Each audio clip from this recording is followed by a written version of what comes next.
안녕하세요. 축구 전문 기자 한준입니다. 파리 생제르맹에서 활약하고 있는 이강인 선수, 최근 프랑스 언론에서는 아쉬운 면이 있다.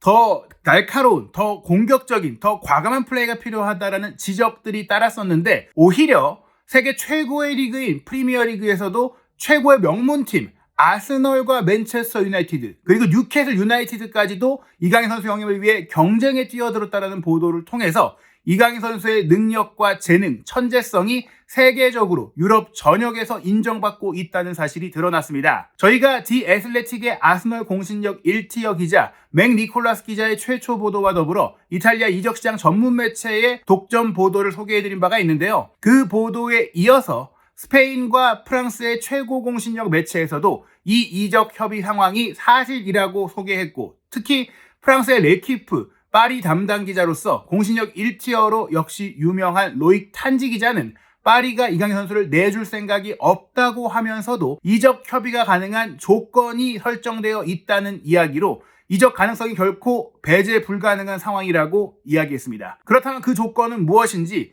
이 세 개 팀들 중에서도 특히 프리미어리그 우승을 강하게 열망하면서 지금 제2의 황금기를 구가하고 있는 미켈 아르테타 감독의 아스널이 이강인 선수를 영입하고 활용할 플랜을 어떻게 구성하고 있는지 현지 독점 최신 보도를 기반으로 분석해드리도록 하겠습니다. 먼저 스페인의 매체죠. 렐레보. 이 렐레보에서도 특히 이강인 선수의 파리 이적 과정 속에서 다양한 소식을 밀도 있게 보도했던 이탈리아 출신 기자 마테오 모레토 기자의 기사부터 살펴보도록 하겠습니다. 이 마테오 모레토 기자는 이탈리아 출신이지만 스페인을 기반으로 활동하고 있고, 특히 스페인 안에서는 아틀레티코 마드리드의 소식에 정통한 기자로 유명하거든요. 이 모레토 기자가 이강인 선수의 소식을 집중적으로 보도하게 된 이유는 마요르카에서 엄청난 활약을 펼치던 시기 아틀레티코 마드리드가 가장 먼저 적극적으로 이강인 선수의 영입을 추진했기 때문에 그 상황을 취재하던 와중에 결국 아틀레티코 마드리드가 아닌 파리 생제르맹으로 이적하는 상황이 연결됐고, 그 과정을 누구보다 소상히, 마치 이강인 선수 측 관계자라든지 양측 구단 관계자의 모든 내밀한 네트워크를 가지고 있다는 것을 좀 증명하는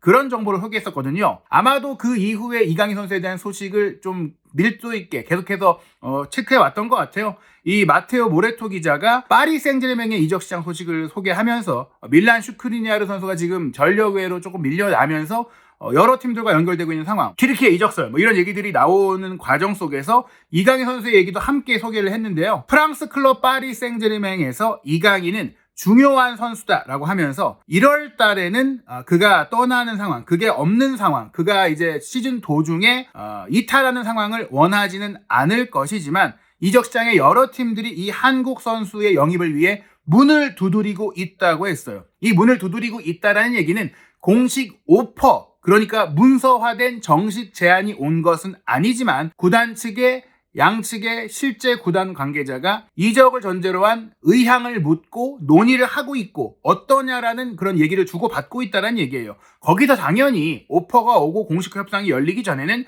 최대한 좋은 조건을 또 끌어내기 위해서라도 우리 팔 생각이 없다, 보낼 생각이 없다, 이런 자세를 취하는 것이 기본적인 그런 협상의 룰이죠. 최근 이 최초 보도한 디 애슬레틱 세계적인 스포츠 웹진의 보도처럼 이강인은 아스널의 큰 사랑을 받고 있다, 아스널의 아주 큰 관심, 러브콜을 받고 있다는 얘기예요. 그러나 현재로서는 공식적인 논의가 없는 상태입니다. 그 현재로서는 언제든지 공식 논의가 진행될 수 있기에 내가 이 기사를 쓰고 이 기사를 쓰기 위해 취재한 시점까지는 공식 단계가 되지 않았다. 그러나 말씀드린 대로 모든 가능성, 진전 가능성이 열려 있을 정도로 아스널이 적극성을 갖고 있다는 얘기예요. 왜냐? 이강인 선수는 아스널이 원하는 그 영입 대상에 있어서 딱 맞는 프로필이다라는 얘기죠. 스페인어 표현을 보시면 리강인 구스타 무초 알 아스날, 아스널이 아주 많이 좋아하는 선수가 이강인이며 현재 데 모멘토, 그리고 puntoque no hay conversacionales oficiales, 공식적인 대화는 아니지만 perfil que encaja, 딱 들어맞는 선수, 지금 현재 1월 이적 시장에도 그렇고 또 올 시즌이 끝날 시점을 고려하더라도 아스널이 찾고 있는 선수들 여러 리스트가 있는데 그중에 이강인 선수가 가장 딱 부합하기 때문에 1순위란 얘기예요. 그리고 뉴캐슬 유나이티드와 맨체스터 유나이티드 땀비엔, 그들 역시 están pendientes de la situación. 이 상황을 지켜보고 살펴보고 있다. 아스널이 접근을 하고 있는데 아스널이 어떤 조건 또 어떤 형식으로 이강인 선수에게 달려드는지 볼 것이고 그에 맞춰서 그들도 영입 경쟁에서 이기기 위한 움직임을 준비하고 있다는 얘기입니다. 그러나 여러분들 모두 기억하셔야 하는 점은 이강인 선수가 파리 생제르맹과의 계약이 2028년까지라는 점, 즉 파리가 절대적으로 이 협상에서 잔여 계약이 길기 때문에 유리하다라는 점인데요. 이와 관련해서 파리 생제르맹에 대한 소식을 더 내밀하게 잘 알고 있는 레키프의 로익 탄지 기자가 쓴 기사를 보시면 이강인 선수에 대한 여러 요청이 있었지만 당분간은 루이스 에니케 감독이 지난 8월 올 시즌 개막 이후 모든 대회 중 24경기에 뛰었고 그중에 14경기에 선발로 기용하며 총회한, 신뢰한 이 한국인 미드필더 이강인 선수와 결별할 생각이 없습니다. 이 여러 요청이 있었다라는 얘기는 말씀드린 대로 공식 협의는 아니더라도 여러 팀들이 너희들 이강인을 주전으로 안 쓰고 있는 것 같은데 보시는 대로 모든 경기에 선발로 뛰는 닭주전까지는 아니잖아요. 그러니까 우리가 어느 정도 이적료를 제시하면은 보낼 생각이 있느냐 물어본 거예요. 그 부분에 대해서 파리 생제르맹은 이강인 선수를 팔고 싶지 않다. 그 대표적인 이유 중에 하나는 여러 포지션을 커버할 수 있는 전천후 로테이션 자원인 전술적인 이유, 엔리케 감독이 원하는 축구에 부합하는 선수라는 이유, 그리고 한국의 플래그십 스토어도 열었고 또 아시아 지역, 특히 한국 지역의 투어나 각종 상품 판매로 투자금만큼 충분히 이득을 내고 있고 앞으로도 낼 수 있는 선수이기 때문에 아주 좋은 정말 파격 조건이 아니라면 보낼 생각이 없는 것이겠죠. 물론 마요르카에 겨우 2200만 유로라는 적은 금액, 사실 바이아웃 금액이 설정되어 있기 때문이겠지만 이 적은 금액으로 영입을 한 이강인 선수인 만큼 그보다 훨씬 높은 액수가 아니라면 파리가 보낼 이유가 없는 거예요. 게다가 여전히 어린 선수이고요. 그럼에도 불구하고 아예 not for sale이 아니라고 볼 수 있는 건 로익 탄지 기자가 이 내용을 언급했기 때문입니다. 파리 생제르맹이 이강인 선수에 대한 이적 협상을 시작이라도 하려면 그리고 매각할 생각을 고려라도 하려면 5천만 유로 이상의 제한이 필요합니다. 그러니까 이전에 나왔던 디 애슬레틱이나 또 투토 메르카토 웹의 보도에서 2배 가량의 이적료가 필요할 것이다. 그리고 그 2배는 마요르카에게 지급했던 금액의 2배이고 4천만 유로 선에서 언급이 되고 있다. 이 얘기는 아마 제시한 측에서의 금액일 겁니다. 2배 가량이라면 4,400만 유로. 그리고 4천만 유로 정도의 제한이 왔다면 간극이 얼마 크지 않는 거잖아요. 4,500만 유로 정도 차이죠. 그러나 지금 말씀드린 아스널, 맨유, 뉴캐슬 이 세 팀이 달려들고 있고 파리에서 내부에도 충분히 보내지 않고도 활용 가치가 있다고 보고 있기 때문에 그 금액을 더 뛰어넘는 2배가 아닌 그 2배를 훨씬 넘는 5천만 유로 이상 최소액이 5천만 유로라는 것이고 이 돈은 5천만 유로가 현재 환율 기준으로 752억 원이니까 제가 봤을 때는 한 5,500만에서 6천만 유로 정도는 필요로 할 것이다. 그렇다는 것은 800억 원 가량의 이적료 제한을 한국 돈으로 요구를 이제 하고 있는 것이고 그 정도가 돼야지 어느 정도 고려를 할 수 있다. 이렇게 생각을 하는 것이죠. 이에 대해서 이탈리아 출신의 또 다른 세계적인 이적시장 전문 기자 파브리치오 로마노 기자는 두 클럽의 관심, 프리미어리그 두 클럽의 관심은 명확하다라고 소개했습니다. 파브리치오 로마노 기자의 정보에는 해당 클럽이 어떤 클럽인지 이름은 나와 있지 않아요. 하지만 두 클럽, 프리미어리그 두 클럽의 관심이 명확하다라는 점은 지금 언급되어 있는 아스날, 맨유, 뉴캐슬 중에 어떤 팀이 현 시점에 이런 정보가 공개된 상태에서 더 적극적인지, 특히 두 팀이 매우 적극적인데 그 팀이 누구인지는 밝힐 수 없다라는 것이고 그것을 밝히는 것조차가 어찌 보면 이 협상 상황에도 영향을 줄 수가 있기에 조금은 신중하게 정보를 내고 있다라고도 볼 수 있겠습니다. 그리고 중요한 것은 파리 생제르맹이 이강인 선수가 떠나는 것을 1월에는 고려하지 않고 있다라고 했어요.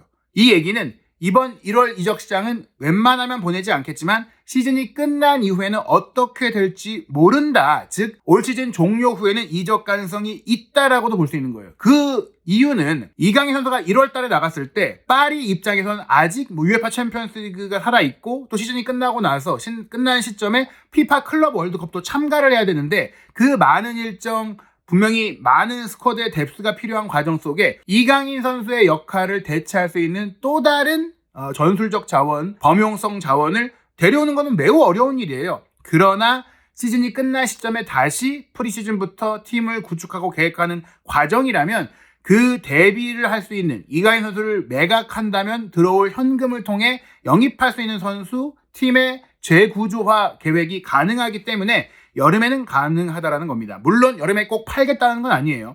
현재 이강인 선수에 대해 파리가 높은 평가를 하고 있기 때문에 클럽의 입장은 여전히 팔지 않겠다는 게 명확하지만 이 정도 금액이면 팔아도 되겠는데 하는 오퍼가 온다면 팔 수 있다. 그리고 그 상황이 정말 현실화된다면 김민재 선수가 바이에른 뮌헨으로 이적할 때 기록했던 이적료를 넘어서는 아시아 선수로서의 역대 최고의 이적료 및 어떻게 보면 이제 아시아 선수를 넘어서서 세계적인 이적료를 기록하는 선수로서 이강인 선수가 프리미어리그에 입성할 수 있는 상황도 충분히 펼쳐질 수 있는 것입니다. 미국의 프리미어리그 주간 방송사 CBS 스포츠의 벤 제이콥스 기자 역시 이적 시장에서 굉장히 많은 정보를 가지고 있는 기자죠. 이 기자도 이렇게 얘기했어요. 아스널이 정말로 트루 정말 진짜다 이거 낭설이 아니다. 정말로 이강인에 대해 높이 평가하고 있지만 파리 생제르맹이 그를 내보낼 계획이 없다. 노 플랜. 그리고 현재까지는 아스널이 프랑스 챔피언인 파리와 접촉을 하지 않았다. 공식 접촉하지 않았다. 문의는 비공식적인 루트로 할 수 있었겠지만 공식 오퍼를 하진 않았지만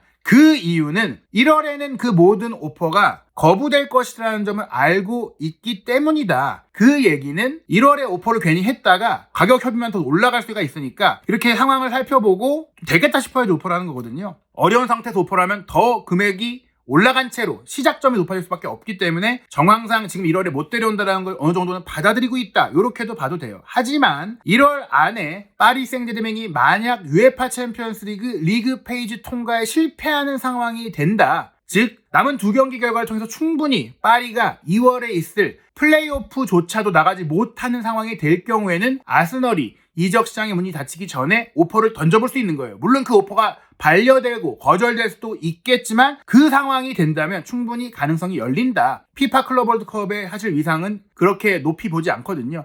솔직히 지금 이강인 선수를 1월달에 내줄 수 없는 가장 큰 이유는 UEFA 챔피언스 리그를 위해서 그 병행 과정에 좋은 성적을 내기 위해서 게다가 엔리케 감독이 이미 프랑스 내 모든 대회 우승을 이룬 만큼 챔피언스 리그에 모든 신경을 쏟고 있는데 그렇다고 프랑스 리그 1 우승을 놓칠 수 없다는 점에 있어서 이강인 선수는 이 로테이션 과정 속에 반드시 필요한 선수인데 챔피언스 리그 일정이 사라진다? 그러면 파리 입장에서는 거액의 오퍼가 오히려 1월 달에 더 돈을 끌어올려서 또 가능한 그런 상황을 활용할 수도 있다는 겁니다. 그러면 갑자기 아스널이 왜 이렇게 이강인 선수를 강하게 원하느냐? 물론 이강인 선수가 파리에 오는 그 과정 속에도 아틀레티코 마드리드뿐 아니라 그 당시 승격을 이뤄냈던 번리라든지 에스턴 빌라라든지 여러 팀들, 맨체스터 시티도 영입하고 지르노로 임대를 보내려는 계획이긴 했지만 관심을 표명했었고 울버햄튼도 그렇고 많은 팀들이 이강인 선수, 프리미어리그 팀들이 이강인 선수를 원했는데 아스널은 그때 언급이 안 됐었거든요. 그런데 아스널이 이렇게 적극적으로 움직이는 것은 바로 올 시즌 UEFA 챔피언스 리그 페이지에서 파리와 홈 경기를 치렀을 때 에미리츠 스타디움을 방문한 파리 선수들 중에서 가장 돋보였던 것이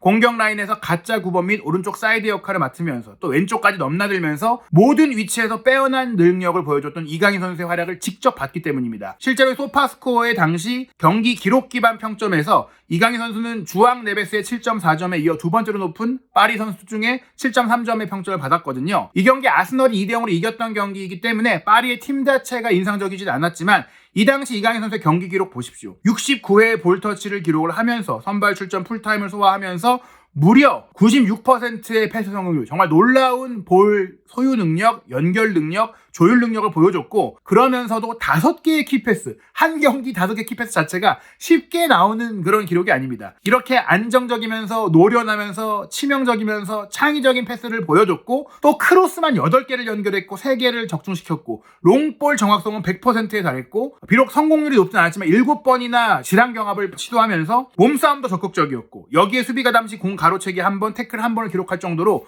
이강인의 능력이 프리미어리그에서 충분히 피지컬 싸움이 되고 몸싸움이 되면서도 프리미어리그가 없는 창의성까지 보여줄 수 있겠구나. 이런 평가를 받았던 경기가 바로 이 경기라는 거예요. 그리고 이 경기 이후 본격적인 이강인 선수에 대한 영입 논의가 내부적으로 진행이 됐고 1월 이적 시장이 진행이 되면서 파리에 이제 연락을 해본 거죠. 관계자들에게 연락을 취한 거죠. 그러니까 이강인 선수에 대한 스카우팅은 앞으로도 영입 추진은 앞으로도 이어질 것이고 2028년까지 되어 있는 파리와의 계약 안에 충분히 논의가 추가적으로 나올 수 있다라고 볼 수 있을 정도로 이강인 선수를 크게 원한다는 건데 미켈 아르테타 감독이 일단 이강인 선수와 자유롭게 소통할 수 있는 스페인 출신이고 또 바르셀로나 유스 출신으로서 본인이 또 선수 출신으로서 이강인 선수의 이런 볼을 소유했을 때의 탈압박 능력이나 패스 플레이는 딱 그 바르셀로나 출신 감독들이 원하는 그런 덕목을 가지고 있는 부분이거든요. 또 하나 중요한 게 그런 감독들이 추구하는 게 포지션 플레이. 이 선수가 어느 위치에 가더라도 그 위치의 전술적 역할을 할 수 있는 것들을 요구하게 되는데 지금 아스널이 4-3-3 포메이션을 쓰잖아요. 이강인 선수는 이 4-3-3에서 전방 3명의 자리와 3미들 중에 좌우 메잘라 내지는 공미 역할이 모두 가능한 선수입니다. 그리고 가장 중요한 것은 지금 아스날은 가짜 9번으로 카이 하베르츠를 쓰고 있는데 그 카이 하베르츠와는 조금 다른 유형으로 이 가짜 9번 역할을 소화할 수 있는 게 이강인 선수고 또 오른쪽 사이드에서 왼발을 쓰면서 가운데로 접고 들어가서 득점 기회를 창출하는 공격 에이스인 부카요 사카의 역할을 그대로 할 수 있는 왼발잡이 측면 공격수이기도 하고 또 왼쪽에 마르티넬리가 오른발잡이로서 정발 윙으로 뛰는데 이강인 선수는 왼쪽에 가서 왼쪽 정발 윙으로 뛰면서도 오른발로도 슈팅이 가능한 양발 능력이 가능한 드문 왼발잡이 선수라는 점에 있어서 말씀드린 대로 각기 다른 위치에서 각기 다른 장점을 보이면서 기능할 수 있는 3톱이 모두 가능한 선수라는 거죠. 여기에 본인이 가장 사실은 잘하는 포지션은 10번 공미 자리인데 마르틴 웨데고르가 올 시즌 도중 부상으로 빠졌을 때 그 웨데고르의 플레이메이커로서의 역할을 잘해준 선수가 단 한 명도 아스날에 없었어요. 물론 미켈 메리노가 부상 중이었던 면도 있겠지만